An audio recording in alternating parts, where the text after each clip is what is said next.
Hello guys, मेरा आपका channel पर स्वागत है। हम लोग पिछले क्लासेज में बहुत सारे रूट्स को पढ़े और उससे बहुत सारे वर्ड्स को भी बनाए। जैसा कि मेरा कहना है कि आप जो भी वर्ड पढ़ें उसको रूट के हिसाब से पढ़ें, उसका रूट वर्ड क्या है और उसी से आप वर्ड को पढ़ें। आप क्या इससे आपको क्या फ़ायदा होगा, पिछले क्लासेज में भी हमने आपको बताया कि अगर आपके पास 10 रूट है तो कम से कम उससे 1000 वर्ड आप बनाएंगे। तो आइए हम पिछले क्लासेज में कौन कौन सा रूट पढ़े और उनसे कितने सारे वर्ड्स बनाए और उससे हमको क्या फ़ायदा हुआ, इन्हीं वर्ड्स पर आधारित क्वेश्चंस हैं कुछ जो कि पिछले कॉम्पिटिटिव एग्जाम्स में पूछे हैं।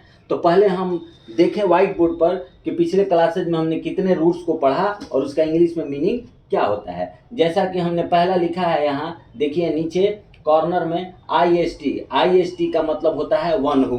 यह एक्चुअली सफिक्स रूट है ना। ये किसी वर्ड के लास्ट में आता है और हम लोग ये जानते हैं, हम लोग ये पढ़ चुके हैं कि जिस वर्ड के लास्ट में आई एस टी होता है वह पर्सन को डिनोट करता है और वो पार्ट्स ऑफ स्पीच में नाउन होता है। नीचे है जी वाई एन, गाइन या गाइनी, जी वाई एन ई गाइनी, जिसका मतलब होता है वुमेन। उसके नीचे हमने लिखा है गैम या गैमस, GAM GAMOS। ये दोनों रूप से किसी भी रूप में आ सकता है किसी भी वर्ड में। तो इसका अर्थ हम समझते हैं इंग्लिश में मैरिज। मिस या मिसो, जिसका मतलब होता है इंग्लिश में टू हेट। उसी तरह से फिल या फिलो का मतलब होता है टू लव। मोनो मतलब वन होता है, बाई मतलब टू होता है, पॉली मतलब मेनी होता है। अभी पिछले 2 क्लासेज में हम लोगों ने इतना ही रूट्स का अध्ययन किया है और इस रूट्स पर बहुत सारे वर्ड्स को हमने बनाया है मैथ्स की तरह और उन्हीं वर्ड्स पर आधारित ये क्वेश्चंस हैं जो कि भिन्न भिन्न कॉम्पिटिटिव एग्जाम्स में पूछे गए हैं। तो आइए हम लोग पहला ये क्वेश्चन को देखते हैं। जैसा कि है पहला question, one who hates women. अब देखिए हम लोग क्या करेंगे और उसके नीचे 4 ऑप्शन दिए हुए हैं। तो हम लोग क्या करेंगे कि पहले रूट से वर्ड को छाटेंगे। जैसे ही वन हु है, यहाँ लिखा है वन हु, तो जैसे ही वन हु है तो इसका अर्थ हुआ कि हमारा आंसर वही होगा जिस वर्ड के लास्ट में IST होगा। तो अब हम देखते हैं कि अब हम छाटेंगे इसमें से कि कौन कौन से वर्ड के लास्ट में IST। तो ए वाला ऑप्शन है, इसके लास्ट में IST है। बी वाला ऑप्शन है, इसके लास्ट में भी IST है। और सी वाला ऑप्शन में IST नहीं है। डी वाला ऑप्शन में IST है, यानी सी आंसर किसी भी स्थिति में नहीं होगा। तो हम एक आंसर पर अभी नहीं पहुंचे हैं, इसलिए फिर आगे बढ़ते हैं। उसके बाद है हेड्स। तो हेड्स का हम लोग रूट क्या जानते हैं, मिस या मीसो। तो अब हम देखेंगे कि किस किस में मिस या मीसो है। तो यहाँ देखते हैं कि डी में और ए में, 2 में मिस या मीसो है, बी में नहीं है, इसलिए 2 खत्म। यानी हमारा जो आंसर होगा या तो ए होगा या डी होगा। फिर हम आगे बढ़ते हैं तो आगे है वुमेन। वुमेन का रूट क्या होता है, वुमेन का रूट हम लोग क्या पढ़े हैं, गाइन। तो गाइन कहाँ है, इसमें गाइन नहीं है, इसमें GYN गाइन है, यानी आंसर हुआ हमारा डी। देखिए कितना इजी है, हम लोग आंसर कैसे मैथ्स की तरह आंसर को सेलेक्ट करते हैं। रूट वाइज देखते जाएंगे और आंसर को छाटते जाएंगे, है ना, और तब हम लोग एक आंसर पर, करेक्ट आंसर पर पहुंचते हैं। जैसे कि देखिए दूसरा क्वेश्चन है, a person who has many wifes. A person, जैसे ही पर्सन है तो पर्सन का रूट क्या होता है, IST। तो वो रूट जो IST होगा वो किसी वर्ड के लास्ट में होगा। तो आइए हम ऑप्शंस में देखते हैं। ए में IST नहीं है तो ये आंसर नहीं होगा। बी में भी IST नहीं है तो ये आंसर नहीं होगा। सी में IST है तो ये आंसर हो सकता है। डी में भी IST है तो ये आंसर हो सकता है, यानी ए और बी नहीं, सी और डी में से कोई एक आंसर होगा। तो आगे बढ़ते हैं। अब है मेनी, यहाँ मेनी है तो मेनी का हम लोग रूट क्या पढ़े हैं, पॉली। तो अब देखेंगे कि पॉली किस में है भाई। तो यहाँ ये बी वाला पॉली नहीं देखेंगे, तो पहले ही छट गया है। अब देखेंगे इस दोनों में पॉली किस में है, तो पता चल रहा है कि ये सी में पॉली है। इसलिए अब आगे जाने की ज़रूरत ही नहीं है, हमको वाइफ्स का रूट जानने की ज़रूरत नहीं है। इसलिए हम लोग क्या कर लेंगे, सी। क्या हो जाएगा इसका आंसर, सी, डी नहीं होगा। क्या हो जाएगा आंसर? सी। उसी तरह से देखिए, ये बिल्कुल ही अलग प्रश्न है, बिल्कुल ही अलग क्वेश्चन है, क्योंकि इसके जितने भी वर्ड हैं हम लोग नहीं जानते हैं, क्योंकि पिछले 2 क्लासेज में ये वर्ड हम लोग नहीं पढ़े हैं। लेकिन देखिए रूट का कमाल, रूट से ही कैसे वर्ड को हम लोग पढ़ेंगे। जैसे लवर और बुक्स, लवर ऑफ बुक्स यानी जो किताबों से प्रेम करता है, किताबों का प्रेमी, उसको क्या बोला जाता है? तो आइए पहले हम देखेंगे कि लव, मान लीजिए हमको बुक्स का रूट नहीं मालूम है, लेकिन लवर और लव का तो मालूम है ना। टू लव का क्या होता है? फाइल, फाइल या फिलो, यही ना हम लोग पढ़े हैं। देखिए नीचे, फाइल या फिलो का मतलब क्या होता है? To love. तो हम इसमें देखेंगे कि किसमें किसमें फाइल या फिलो है। बिबिलियोफोब इसमें नहीं है, तो ये आंसर नहीं होगा। बिबिलियोग्राफर इसमें नहीं है फाइल, तो आंसर नहीं। चूंकि लवर है तो फिल या फिलो होना चाहिए किसी भी वर्ड में, तो जिसमें नहीं है वो तो आंसर नहीं होगा।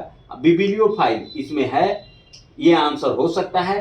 डी में बिबिलियोफैगिस्ट, इसमें भी फाइल नहीं है, तो ये नहीं होगा।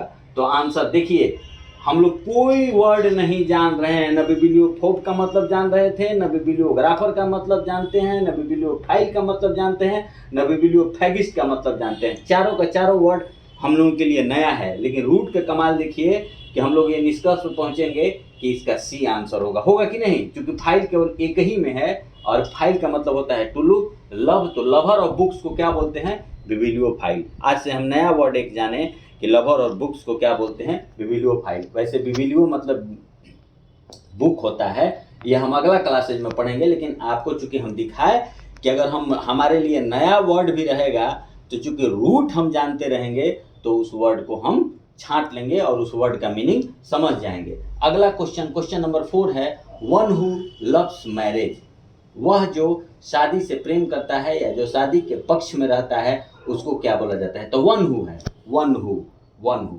तो हमारा जो भी आंसर होगा उस शब्द के लास्ट में ईस्ट होगा कि नहीं होगा? होगा। तो हम देखते हैं किसमें ईस्ट है। तो ए में ईस्ट है, ये आंसर हो सकता है। बी में नहीं है तो ये आंसर नहीं होगा। सी में नहीं है तो ये भी आंसर नहीं होगा। डी में नहीं है तो ये भी नहीं होगा। देख लीजिए, कहीं हमको बहुत पढ़ने की और बहुत मेहनत करने की जरूरी नहीं है, केवल ए में है तो इसका आंसर हो जाएगा फिलोगेमिस्ट। वन हु लव्स मैरिज यानी फिलोगेमिस्ट। क्वेश्चन नंबर 5 है, आइए, वन हु लव्स वुमेन, वह जो, अब फिर इसमें भी है वन हु, तो वन हु है तो उस वर्ड के लास्ट में ईस्ट होना ही होना है। तो हम देखते हैं कि चारों ऑप्शन में किसमें ईस्ट लगा हुआ है। तो ए है मोनोगैमी, इसमें ईस्ट नहीं है, यह आंसर नहीं होगा। बी है फिलोजेनिस्ट, तो लास्ट में ईस्ट है, तो यह आंसर हो सकता है। बाइगेमिस्ट, ये भी आंसर हो सकता है, लास्ट में आईएसटी है। तो डी में नहीं है तो यह आंसर नहीं होगा। अब 2 हमको हो गया, बी और सी में से कोई एक आंसर होगा। तो थोड़ा सा आगे बढ़ेंगे, लव्स का क्या होगा? फिल या फिलो। तो किसमें है? सी में तो फिल या फिलो नहीं है, बी में फिलो है, तो इसलिए आंसर क्या होगा? बी। क्वेश्चन नंबर 5 का आंसर क्या होगा? बी। देखिए गाइस, कितना आसान है जब हम रूट से वर्ड को पढ़ते हैं, रूट को जब हम जानते हैं, तो देखिए हम कितना आराम से इन सारे क्वेश्चंस को सॉल्व कर रहे हैं, बिल्कुल ही मैथमेटिकल साइंटिफिक ढंग से, डिजिटली वे में हम इस जितने सारे क्वेश्चंस हैं उनका ऑप्शन को छांट कर कैसे हम उसका आंसर निकाल रहे हैं, बहुत ही इजी वे में। क्वेश्चन नंबर 6 और लास्ट क्वेश्चन है, जैसे ऐसे भी दे सकता है। अभी तो हम लोग ऊपर का 5 क्वेश्चन जो था वो 1 वर्ड सब्स्टिट्यूशन के रूप में भी आ सकता है, लेकिन नीचे वाला जो एक क्वेश्चन है, क्वेश्चन नंबर 6, ये है अपोजिट मीनिंग ऑफ मिसोगेमिस्ट, यानी मिसोगेमिस्ट का उल्टा मीनिंग क्या होगा। तो ध्यान देंगे, जैसा वो क्वेश्चन में रहेगा उसका अपोजिट जस्ट उसका उसी तरह से होगा। यानी इस वर्ड के लास्ट में आईएसटी है तो हमारा इसका अपोजिट मीनिंग भी होगा, उसके लास्ट में भी ईस्ट होगा। तो अब हम देखते हैं कि इसके लास्ट में कौन कौन से वर्ड के लास्ट में ईस्ट होगा। तो ए वाला का लास्ट में ईस्ट नहीं है तो ये आंसर नहीं होगा, अपोजिट मीनिंग नहीं होगा। बी वाला का लास्ट में है तो ये आंसर हो सकता है। सी वाला का लास्ट में भी है तो ये आंसर हो सकता है। डी वाला के लास्ट में भी है तो ये भी आंसर हो सकता है। तो 3 हमको आंसर मिल गया। तो आगे बढ़ेंगे कि जिस तरह से मिस या मिसो का मतलब टू हेट होता है, तो उसी तरह से टू लव का क्या होता है? फील या फिलो। तो हम देखेंगे कि फील या फिलो किस में है। तो इसमें 2 में है, बी में भी फिल या फिलू है और सी में भी फिलू, डी तो आंसर नहीं होगा। तो हम दो में से, बी और सी में से कोई एक आंसर होगा। तो आगे बढ़ेंगे। गैम या गैमस मतलब क्या होता है? मैरिज। तो हम देखेंगे कि गैम या गैमस इसमें किस में है। तो सी में तो नहीं है, तो सी आंसर नहीं होगा। बी में गैम या गैमस है, फिलोगेमिस, तो B will be the answer. तो गाइस, हम लोगों ने आज 6 क्वेश्चंस को पढ़ा। जितना सारे रूट्स पर हमने वर्ड बनाए थे, कुछ नए नए वर्ड्स को भी हमने क्वेश्चंस के थ्रू पढ़ा। ये क्वेश्चन भिन्न भिन्न प्रतियोगी परीक्षाओं में आए हुए हैं। अगला क्लासेज में हम अगला रूट पढ़ेंगे। आज के लिए बस इतना ही। थैंक्स, धन्यवाद।